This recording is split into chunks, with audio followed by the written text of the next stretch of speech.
내일 일은 남몰라요라는 찬양이 있습니다. 시간이 많지 않아서 부르지는 않을 거지만 이 찬양은 우리가 내일을 알 수 없는 이 불확실한 세상을 살아가는 일제 말기 때 성도들의 눈물이고 한숨이 베어져 있는 찬양입니다.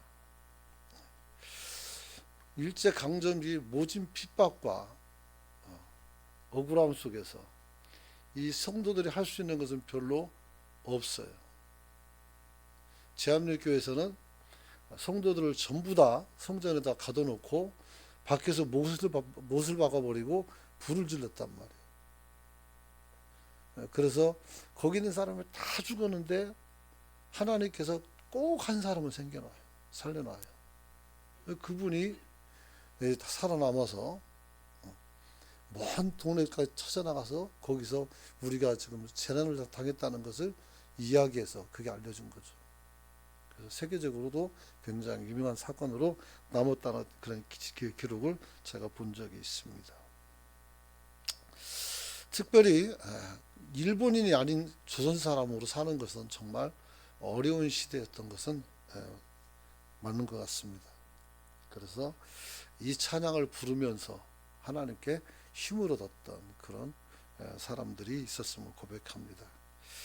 특별히 왜 이 말씀을 드리냐면 우리가 살아가는 데 있어서 극한의 아픔이나 어려움 또 낙심이 올 때 어떻게 해야 될까 하는 거죠. 특별히 교회가 이제 핍박을 당하거나 또 우리 여러분의 신앙이 가족 안에서 또 주변 사람들에게 핍박이 될 때 우리는 어떻게 해야 될까 하는 거죠. 그래서 우리는 결국 순교의 각오로 우리 신앙을 지키면서 흩어지게 되죠. 교회에 모일 것 같은 생각도 있지만 그러나 사실은 모여 있으면 또 핍박이 들어오니까 흩어질 수밖에 없어요.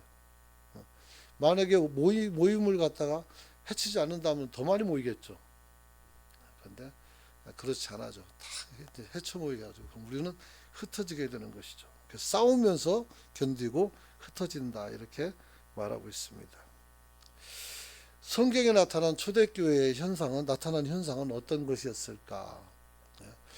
한 번 설교할 때 3,000명, 5,000명씩이나 막 돌아왔어요, 이 안에. 그런데 교회사 전체를 보게 되면, 초대교회사를 보게 되면, 그때는 교회가 흩어지는 교회가 있어요. 교회에 있었어요. 흩어지는 교회. 그래서 왜 이 사람들이 흩어졌느냐 그랬을 때 초대교회에도 핍박이 온 거예요. 예수님께서 이 땅에서 3년 동안 복음을 전해서 사람들이 이제 복음을 맛보고 그 다음에 거기에 대해서 배우고 그걸 정리하고 그리고 이걸 나누고 막 이런 거 해야 되는데 아니 이 시작도 하기 전에 먼저 뭐요? 핍박부터 받는 거예요. 그래서 뭐 사람들이 죽고 스데반도 죽고 많은 사람이 죽어요. 그래서 제자들도 죽고 그리고 바울 같은 경우는 오늘 본문에 나와 있지만 이 사람은 예수 그리스도를 믿는 사람을 죽이는 일에 앞장을 섰던 그런 인물이었습니다. 여러분. 그래서 오늘 고난 속에서 나타난 교회 모습은 흩어지더라 이렇게 말할 수가 있습니다. 그래서 이런 고난을 통해 경험되는 신앙의 싸움은 결국은 하나님의 의도된 것으로서 그들에게는 아픔이고 슬픔이지만 하나님은 이들을 흩어서 어떻게 했어요? 더 많은 교회와 더 많은 사람들에게 그리스도의 복음이 전해지기는 그런 역할을 했고 바울은 돌아온 이후에 자기가 핍박했던 그 교회를 세우기 위해서 온 세계를 다니면서 아시아와 유럽에 다니고 특히 로마를 복음화시키는데 혁혁한 공헌을 세웁니다. 그리고 거기서 순교를 당하는 것이었죠. 여러분 아직까지 교회의 모습을 완전히 갖추지도 못했는데 하나님의 연단이 동시에 오니까 견딜 수가 없어요. 그러나 하나님 앞에서 견딘 자는 이긴 자가 되어서 그리스도의 복음의 씨가 된 줄로 믿으시기 바랍니다. 이것을 가장 크게 후원하고 격려하는 말씀이 있다면 요한계시록입니다. 그래서 요한계시록은 이때 당시에 무지막지한 핍박 속에서 사람들이 고난을 당하고 죽임을 당할 때 그들에게 유일하게 이런 고난의 이유를 설명하고, 그리고 이 고난의 끝이 있다는 것을 설명하고, 그리고 성도들로 하여금 참고 견디고 이겨야 우리가 하나님 나라 사람이라는 것을 각인을 시켜주고, 그리고 그들이 나중에 마지막 장이 뭐면 마지막이었어요. 주 예수여 어서 오시옵소서 하라 해서 마라나타 신앙을 그들이 갖고 견디게 했던 것입니다. 그러므로 교회는 흩어지지만 교회 수는 늘어나는 것이고 성도 수가 더 늘어남으로써 부흥케 되는 역사가 나타난 줄 믿으시기 바랍니다. 그런 거죠. 그러나 오늘날 교회는 이런 종류의 흩어짐이 아니라 내부적 갈등이나 반목으로 갈라지는 경우가 많으니 이것은 어떻게 돼? 선하지 못한 것이다. 이렇게 말해야 돼요. 그러므로 여러분들이 말 한마디, 여러분들의 행위 하나가 어떻게 돼요? 교회를 깰 수도 있고 교회를 하나로 묶을 수도 있는 거예요. 똑같이 고난당하니까 어떻게 돼요? 서로 살기 위해서 협력하지만 나는 권세를 잡고 내가 그걸 지기도 높고 그러면 어떻게 돼요? 그걸 지키기 위해서 어떻게 돼요? 다른 사람을 떨쳐내는 그런 이상한 짓이 나타나기 시작하는 거죠. 그래서 파당이 생기는 거예요. 여러분. 그래서 이것은 이렇게 나누어지는 것은 아무런 하나님과 상관이 없고 오히려 하나님께서 교회에 대해서 분노를 갖게 하는 그런 모습이 나타난다. 이렇게 말할 수가 있는 것입니다. 여러분. 따라서 교회는 흩어짐을 면하고 믿음 안에서 바로 서서 초대 교회와 같은 은혜를 누리고자 한다면 교회의 특성을 살려 거기에 맞는 신앙과 방향을 설정하고, 그리고 서로 협력해서 하나됨을 통해서 교회를 세워나가야 되는 줄 믿으시기 바랍니다. 지금은 흩어질 때가 아니라 모일 때예요. 모일 때. 그래서 20절부터 성경 읽었는데 거기 20절 보면 이런 말이 나와요. 유익한 것은 무엇이든지 공중 앞에서나 각 집에서나 꺼리낌 없이 여러분에게 전하고 가르쳤다 그랬어요. 유익한 것. 바로 이것이 바로 저와 여러분이 해야 될 일인 줄 믿으시기 바랍니다. 그래서 서로 유익한 것을 나눠주고 유익한 것을 더 같이 이루고 그렇게 하는 거예요. 무익한 거 말고. 다툼은 무익한 거예요. 사랑은 유익한 거예요. 믿음도 유익한 거란 말이에요. 여러분이 믿음 생활을 잘 할 수 있기를 축원합니다. 축원합니다. 그래서 교회는 사명의식을 고취하여 모든 성도들이 교회 부흥과 하나님의 선한 사역을 위해서 매진해야 될 줄로 믿으시기 바랍니다. 옛날에 왜 가족들이 대가족일까요? 우리 집도 7남매예요. 굉장히 많아요. 그 중에 제 형님 하나가 먼저 죽었다고 그래요. 그러면 8남매란 말이에요. 어머니가 8명을 낳았어요. 큰어머니는 10명이 넘겨요. 그리고 그 옆집은 12명이에요. 14명이에요. 잘 모르겠어요. 지금도 이름을 다 모르겠어요. 그 식구 많아가지고. 그것도 뭐해도 내 집인데 애들 모이면 60명이 넘어요. 도대체 얼마나 한 거예요. 그냥 지금은 우리가 숫자만 보니까 웃고 그러지만 사실은 그 숫자가 어떻게 돼요? 우리 가정이 더 건강해지느냐? 그렇지 않느냐? 우리가 더 부유하게 살 수 있느냐? 그렇게 되지 않느냐의 시금석이란 말이에요. 그래서 자녀가 적으면 어떻게 돼? 일꾼이 없는 거예요. 자녀가 많으면 일꾼이 많은 거죠. 그렇기 때문에 더 많이 일할 수 있는 것이죠. 더 큰 농토를 개간할 수도 있고요. 그렇기 때문에 아이가 많은 것은 그때 당시에는 복이란 말이에요. 복이죠. 근데 요즘은 이제 그럴 필요가 없으니까 조금밖에 안 나오죠. 저는 본전치킨에서 둘렸으니까.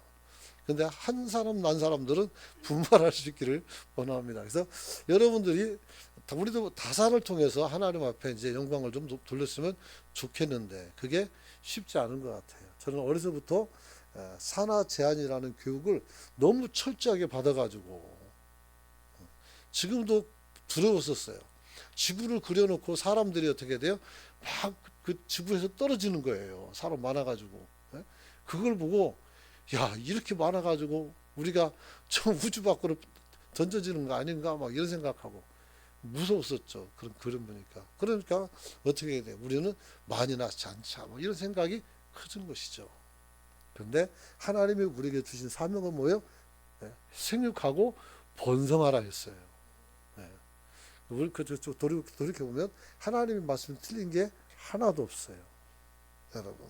그래서 이제 우리가 하나님 앞에서 어떻게 살아야 돼요? 사명 의식을 고쳐야 된다 그래요. 그래서 우리가 하나님의 일을 하다 보면 세상이 너무나도 캄캄해 보일 때가 있어요. 뭐 전국불이 없어서 뭐 깜깜한 게 아니라 사람들을 딱 보다 보면 어둠이 가득 느껴질 때가 있단 말이에요. 언제? 낙심할 때, 언제? 잠잘 때. 잠이라는 영적 잠을 말하는 거예요. 기도 않는 거. 또 말씀을 가까이 하지 아니하고 자기 생각을 앞세우고 내가 막 얘기가 나오기 시작할 때, 그럴 때는 어떻게 돼요? 캄캄해집니다. 이게 어떻게 해야 되는가? 그러나 교인들이 살아서 움직이고 은혜 받고 펄떡펄떡 뛰는 화로처럼 활기가 넘치면 어떻게 돼요? 근심 걱정이 다 사라지는 것이죠. 우리가 서로 근심이 되지 않고 기쁨이 될 수 있기를 축원합니다. 앞뒤로 인사합시다. 기쁨이 되겠습니다. 기쁨이 되겠습니다. 여러분, 그리스도인은 예수를 영접하고 한 소망 안에서 부르심을 받은 사람입니다. 우리는 같은 주님을 섬기고 같은 하나님을 섬깁니다. 그리고 같은 하나님에게서 주시는 말씀을 가지고 우리가 살아요. 그런데 사는 모습은 천차만별입니다. 왜 똑같이 못할까요?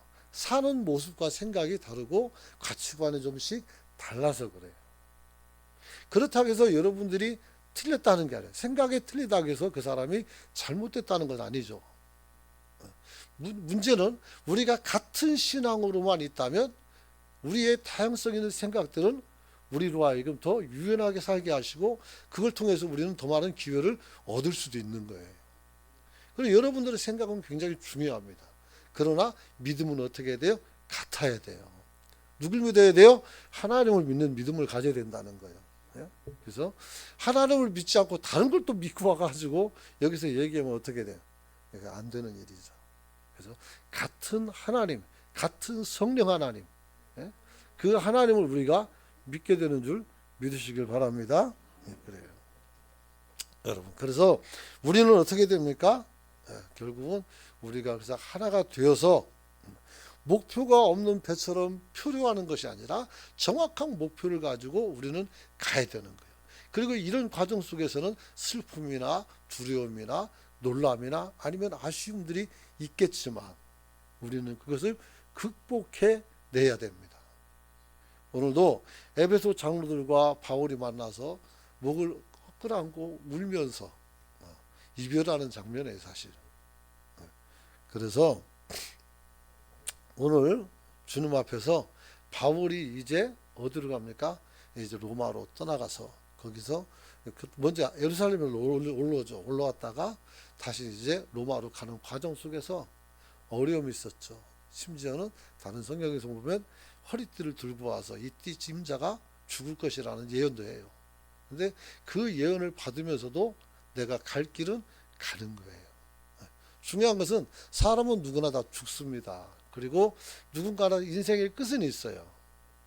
어떻게 끝을 맺을 것인가? 사명을 가지고 끝을 맺을 것인가? 아무 생각 없이 그냥 끝을 맺을 것인가?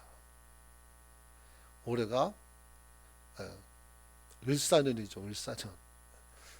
그래서 이 을사년이 이제 뭐 여러분들은 뱀띠다 막 이렇게 말하는데 뛰는 뭐 그렇게 하더라도 우리가 이 새해를 맞이해서 우리가 어떻게 살아야 될 것인가? 을사년은 제일 먼저 떠오르는 게 을사오증이 나와요. 그래서 우리 조선을 대한제국으로 팔아먹은 인간들 나오고 그래 나와요. 그래서 이번 을사 5년 을사년은 교회가 살아나고 그리고 우리나라가 살아나고 여러분의 가정과 산업이 살아나는 한 해가 될 수 있기를 축원합니다. 축원합니다, 여러분. 사실 본문의 바울은 어떤 고난이 온다 할지라도 자신의 삶의 자세를 흐트리지 않고 가장 모범적으로 바르게 살았고 성경을 가장 모범적으로 읽고 그 결말을 맺는 사람이었습니다. 그래서 바울만큼만 되면 얼마나 좋을까. 그래서 많은 신학생들이 항상 바울을 사모하고 그의 신학을 존중하고 그러면서 두꺼운 바울 신학책을 끼고 다니면서 읽고 그랬단 말이에요. 왜 그랬을까요? 거기에는 우리가 신앙생활하고 사명자로서 살아가는 방식이 나와 있기 때문에 그래요. 많은 사람들은 교회에서 담임 목사님만 사명이 있는 줄 알아요. 근데 전혀 그렇지 않아요. 저에게도 사명이 있지만 저는 지금 제 사명을 감당하지만 여러분들도 다 사명이 있어요.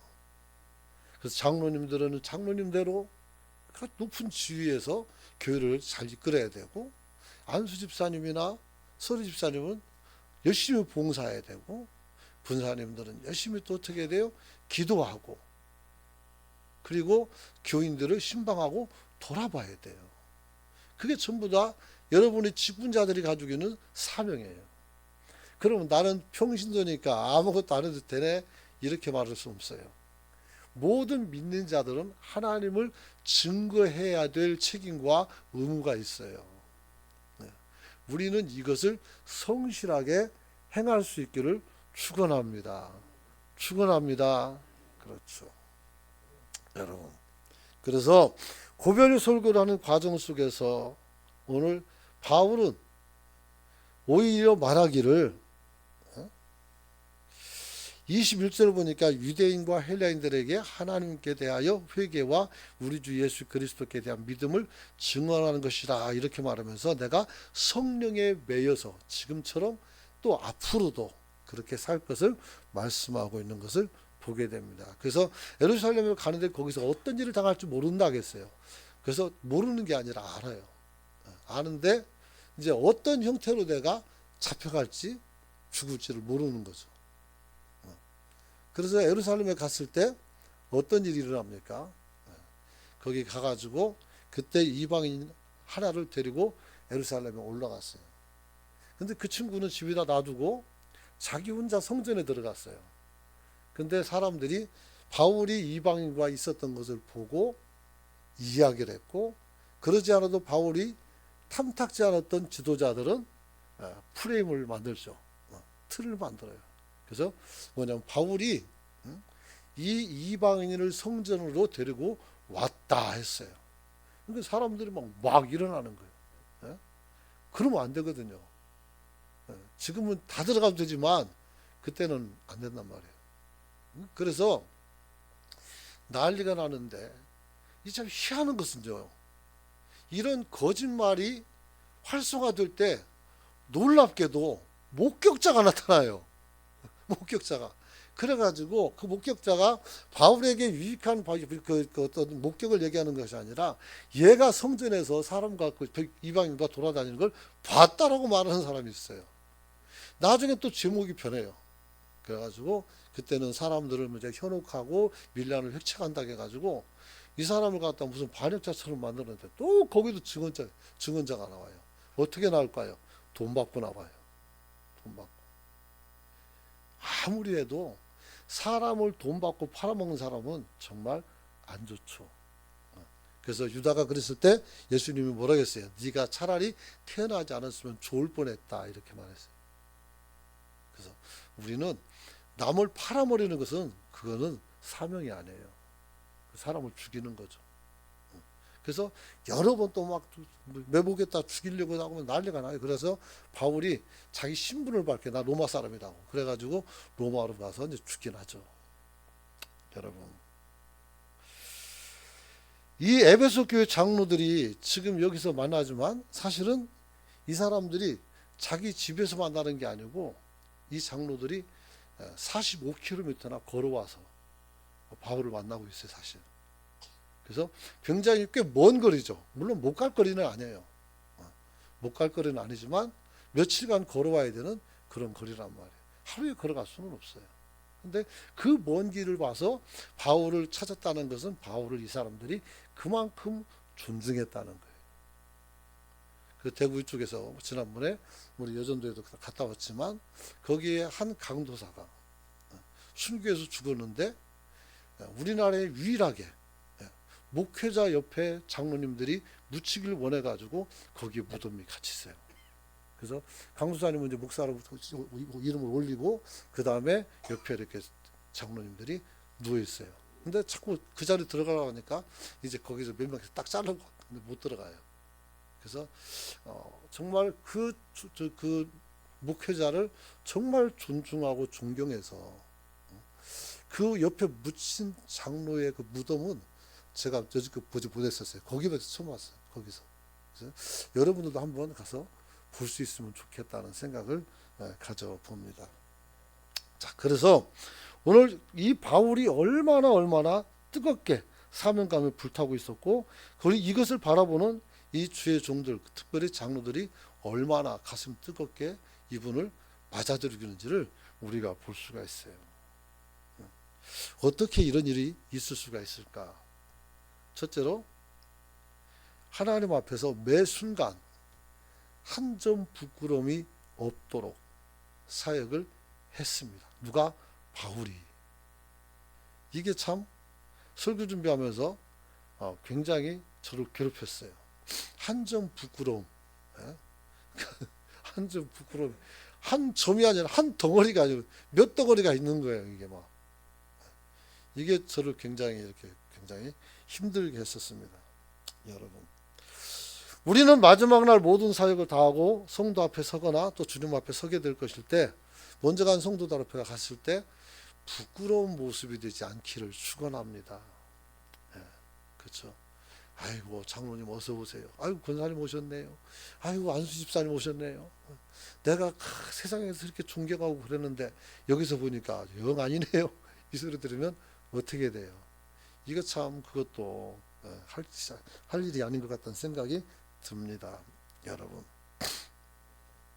특별히 사도행전 20장 18절 한번 같이 한번 읽어보기 원합니다. 시작. 오매 그들이 말하되 아시아에 들어온 첫날부터 지금 내가 항상 여러분 가운데서 어떻게 행하였는지 여러분도 아는 바니. 아멘. 글쎄요. 사람들이 내가 어떻게 살아왔는지를 안다는 거예요. 안다는 거예요. 이게 참 중요한 것 같아요. 여러분들이 사는 모습을 사람들은 어떻게 평가를 하는지 여러분들이 잘 생각할 수 있기를 축원합니다. 그렇죠. 그래서 어떻게 살았길래 그렇게 상을 받을 사람들에게 칭찬받고 이 장로님들이 쫓아가 가지고 이별할 만큼 대단한 삶을 살았을까? 19절 한번 읽어봅니다. 시작.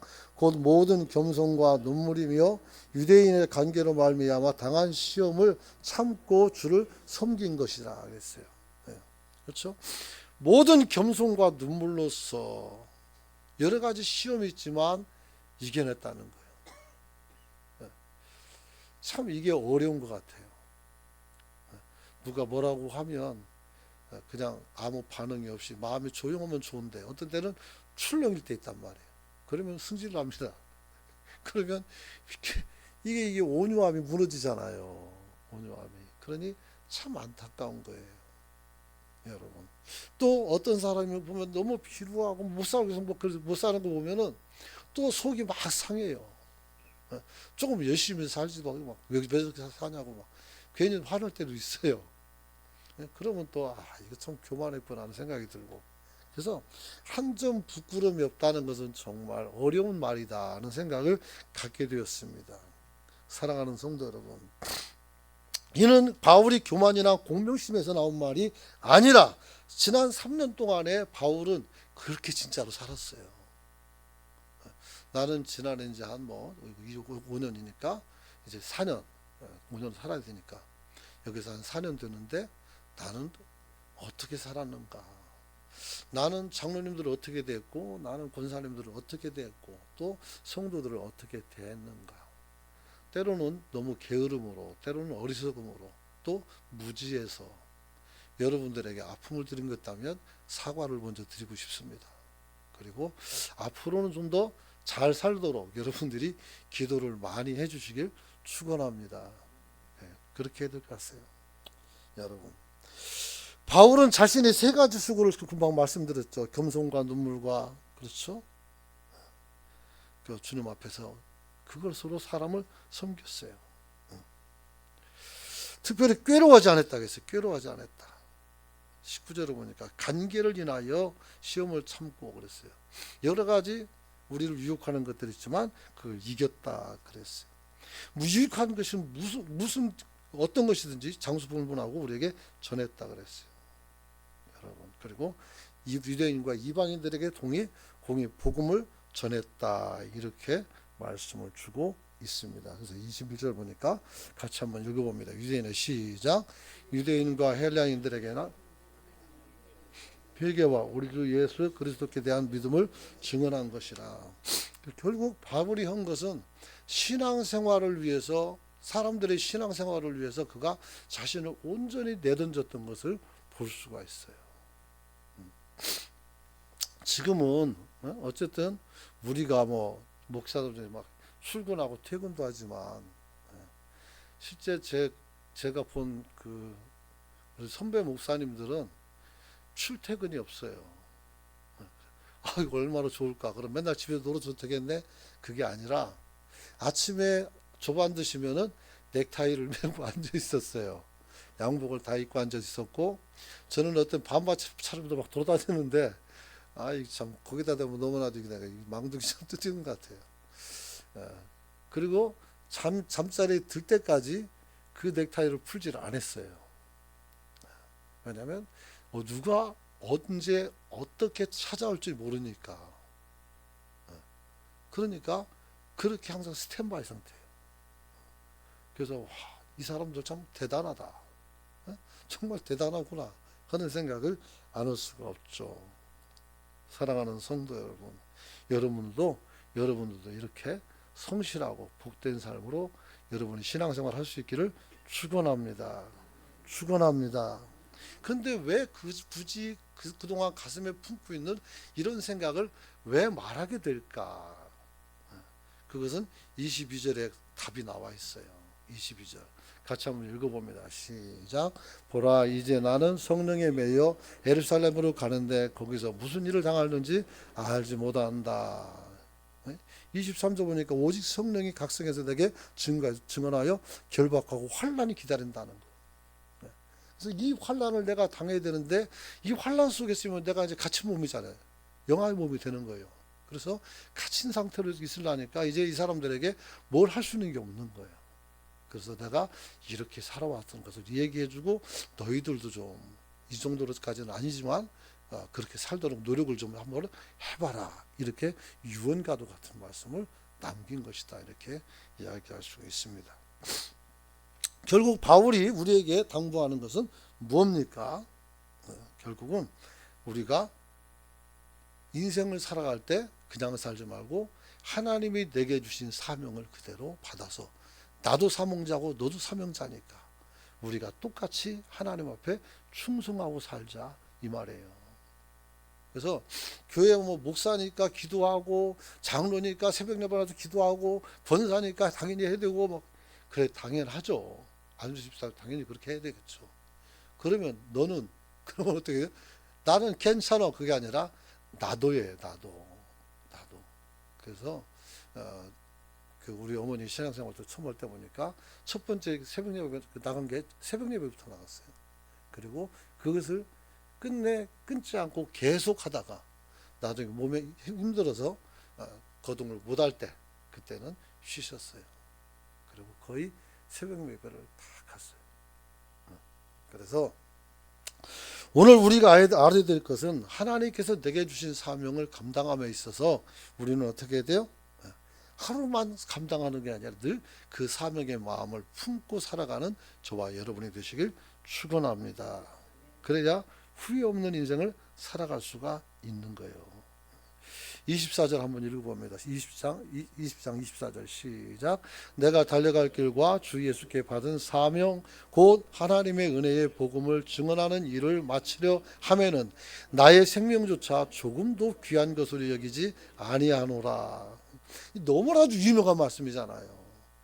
바울이 죽기까지 목숨을 걸고 산 거예요. 혹시 주일날 교회를 한번 나오는 것이 진짜 어려운 사람이 있을 수 있어요. 게을러서 어려운 게 아니라 누군가가 나를 가로막아서 어려운 사람들이 있어요. 그런 사람들은 주일날 나오는 것 그 자체로만으로도 어떻게 큰 복인 줄로 믿으시기 바랍니다. 그걸로 하나님의 은혜가 또 채워져요. 그래서 제가 이렇게 뭐 남자애들도 막 머리를 깎아놓고 막 그래가지고 아이고 어째 왜 그런지 모르겠어요. 나이가 막 30살이 같아요. 머리 깎아놓으면 어떻게 해요. 그래도 정하지 않고 머리 깎여가지고 교회 와가지고 예배드리고 울더라고. 그래서 예배 드리는 일이 얼마나 어떤 사람에게는 힘든 일인지 우리가 알아야 돼요. 그냥 똑같은 예배가 아니고 어떤 사람에게는 머리가 싹둑 잘리는 그런 아픔의 예배가 될 수 있는 거죠. 또 한 번은 어떤 분이 그런 얘기를 했어요. 교회를 안 나와서 물어봤더니 목사님 내 돈이 없어서 헌금이 없어서 못 가겠어요. 헌금이 없어서. 도대체 누가 교회에서 돈 없는 자도 오라게 했는데 누가 돈 있는 자만 오라게 누가 가르친 거예요. 그런 거 없어요. 그래서 그냥 오시라 했더니 그래도 빈손으로 가지 못하겠다고 막 그래요. 그분이 택시기사였어요. 그런데 그분이 나중에는 뭐 많이 빠질 수 없으니까 왔어요. 와가지고 재정부는 참고하십시오. 봉투에다가 금액을 썼어요. 상당히 큰 금액을. 그리고 외상이라고 써요. 외상. 외상하지 마십시오. 외상하지 마시고 되는 만큼은 드리면 되는 거예요. 근데 외상했어요. 그리고 진짜 열심히 하더니 얼마 안 돼서 그 큰 돈을 갚더라고요. 그래서 딱 3년 걸렸어요. 갚는데. 그런데 그게 억 단위예요. 돈이 없어서 교회를 안 나가려고 했던 이 사람이 외상이지만 달아놓고 갚으니까 3년 만에 억 단위 헌금을 할 수가 있었단 말이에요. 그 어디는 경기도 시흥이 아니라 서울 시흥에 있던 사람이에요. 거기서 제가 있을 때 그분이 그런 행동을 했어요. 깜짝 놀랐어요. 여러분, 물질이 아니에요. 우리는 믿음으로 하나님 앞에 나와서 하나님께 영광을 돌릴 수 있기를 축원합니다. 누구든지 오라 했어요. 돈 없는 자도 오라 했어요. 병든 자도 오라 했어요. 아멘 좀 하면 좋을 것 같은데. 병든 자도 오고 물질이 없는 사람도 교회는 와야 돼요. 와야 돼요. 물론 남들이 다 드리는데 못 드리니까 섭섭할 수도 있겠죠. 미안할 수도 있겠죠. 그런데 그런 거 괜찮아요. 저도 그랬어요. 그래서 저는 쌀을 갖다 드렸어요. 초등학교 다닐 때. 뭐 용돈 안 주잖아요. 학용품도 살 돈도 안 주는데 뭘 주겠어요. 그렇겠죠. 그런데 그것이 다 하나님 앞에 나중에는 복락이 되더라 이렇게 생각이 됩니다. 그래서 사회 가면서 내가 밥 먹기 싫어서 안 먹은 적이 있어도 그냥 굶은 적은 없어요. 한 번도. 그래서 하나님께 드림으로 하나님께서 받는 게 크더라 그랬죠. 이 사명이라는 것은 하나님 앞에서 내가 할 일을 해서 내 목숨을 바친다는 거예요. 그래서 내 목숨을 바친다는 뜻을 가지고 있는 거예요. 그래서 오늘 생명이 있다는 것은 하나님께서 우리에게 사명을 줬다는 거예요. 꽃 하나도 어떻게 해야 돼요? 들꽃 하나 누가 봐줘요. 하지만 자기가 할 일을 하는 거예요. 그래서 아주 예쁜 꽃을 피우고 바람에 산들산들 흔들려가지고 가만히 쳐다보면 이뻐가지고 넋을 잃게 만들잖아요. 오늘 이런 일들을 하나님은 다 목적에 맞게 창조했어요.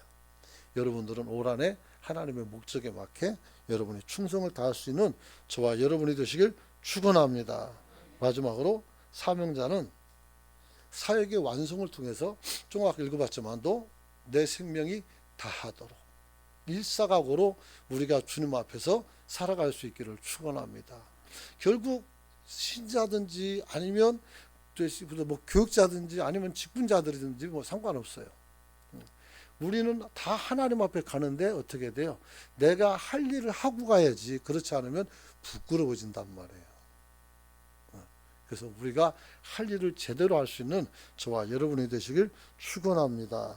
축원합니다. 그래서 우리가 미래를 바라보고 후회 없는 완전한 사역의 완성을 위해서 우리는 어떤 일사가고 이걸 가져야 돼요. 일사가고. 예전에 부산에 눈이 참 많이 온 적이 있었어요.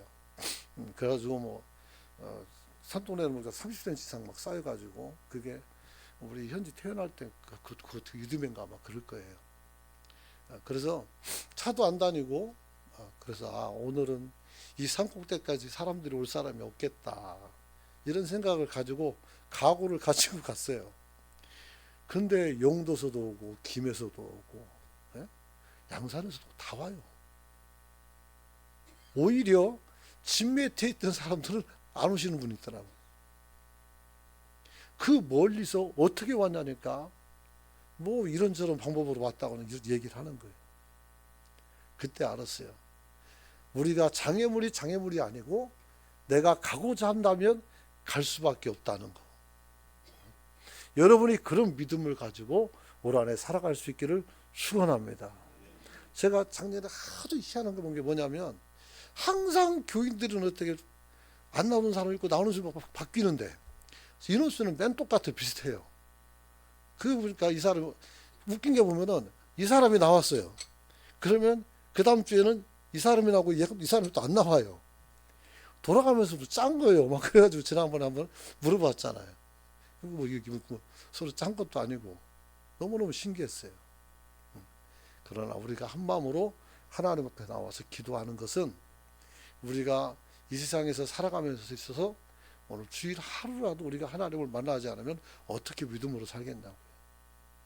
여러분의 믿음을 위해서라도 여러분이 주님 앞에 환난이 있다라도 우리가 그것을 극복하고 나가는 성도가 되시길 축원합니다. 말씀 마칩니다. 어떤 사람은 잠시 머물다가 가는 자리에도 우리에게 깊은 감명을 주는 사람이 있고 어떤 사람은 수십 년 있어도 저 사람한테 시달린 생각밖에 안 드는 사람도 없지 않아 있어요.